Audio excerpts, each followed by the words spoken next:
যুদ্ধ দীর্ঘায়িত হলে ইসরায়েলের নয় ইরানের লাভ, আল জাজিরার বিশ্লেষণ।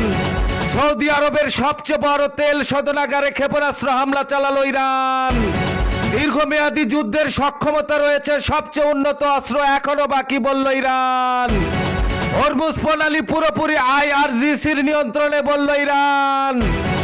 কার ক্ষেপণাস্ত্র আগে ফুরায় তাতেই নির্ভর করছে মধ্যপ্রাচ্য যুদ্ধের জয় পরাজয়। যুক্তরাষ্ট্রের সঙ্গে আলোচনা নয়, দীর্ঘ যুদ্ধের জন্য প্রস্তুত ইরান, জানালেন খামেনির উপদেষ্টা। খামেনির স্মরণ সভা অনির্দিষ্টকালের জন্য স্থগিত করল ইরান। যুক্তরাষ্ট্রের সঙ্গে চুক্তিতে সায় ছিল বিএনপি ও জামাতের, বলল পররাষ্ট্রমন্ত্রী খলিলুর রহমান। যুক্তরাষ্ট্রের কাছে জ্বালানি সহায়তা চেয়েছে সরকার, বললেন জ্বালানি মন্ত্রী ইকবাল হাসান মাহমুদ টুকু। তুরস্কের ভূখণ্ড লক্ষ্য করে ক্ষেপণাস্ত্র হামলা করল ইরান। ব্রিটিশ প্রধানমন্ত্রীকে ট্রাম্পের তিরস্কার, সম্পর্ক নেই আগের মতো। ট্রাম্প আলোচনাকে রিয়েল অ্যাসিস্ট্যান্ট হিসেবে দেখছেন, বললেন ইরানের পররাষ্ট্রমন্ত্রী। ইরানে হামলা আন্তর্জাতিক আইন বিরোধী, জানালো কানাডার প্রধানমন্ত্রী। মানবতার মহাবিপর্যয় এভাবেই শুরু হয়, বললেন স্পেনের প্রধানমন্ত্রী। হামলা থেকে অল্পের জন্য বাঁচলেন ইরানের সম্ভাব্য সর্বোচ্চ নেতা। কুর্দিদের সঙ্গে নিয়ে ইরানের বিরুদ্ধে ভয়ঙ্কর পরিকল্পনা যুক্তরাষ্ট্রের। শ্রীলঙ্কা উপকূলে ইরানি ব্রিগেডের নিখোঁজ 150 ক্রোড়, ভাগ্য অনিশ্চিত। ইরানের যিনি সর্বোচ্চ নেতা হবেন তাকেই হত্যা করা হবে, বলল ইসরায়েল। যুদ্ধে না জড়ানো স্পেনের বিরুদ্ধে কঠোর পদক্ষেপ ট্রাম্পের। ইসরায়েলের বিরুদ্ধে হিউম্যান রাইটস ওয়াচের তীব্র নিন্দা। লেবাননে ইসরায়েলের বোমাবর্ষণে 2 দিনে নিহত 50, আহত অন্তত 335 জন। ইরানে হামলায় যুক্তরাষ্ট্রের 50,000 সেনা ও 200 যুদ্ধ বিমান অংশ নিচ্ছে। ইরানের কুদস ফোর্সের কমান্ডারকে হত্যার দাবি ইসরায়েলের। ইরান থেকে সরানো হয়েছে 470 চীনা নাগরিককে।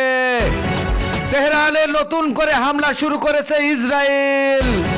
তেহরানে 9ম দফা বিমান হামলা শুরু করলো ইসরায়েল।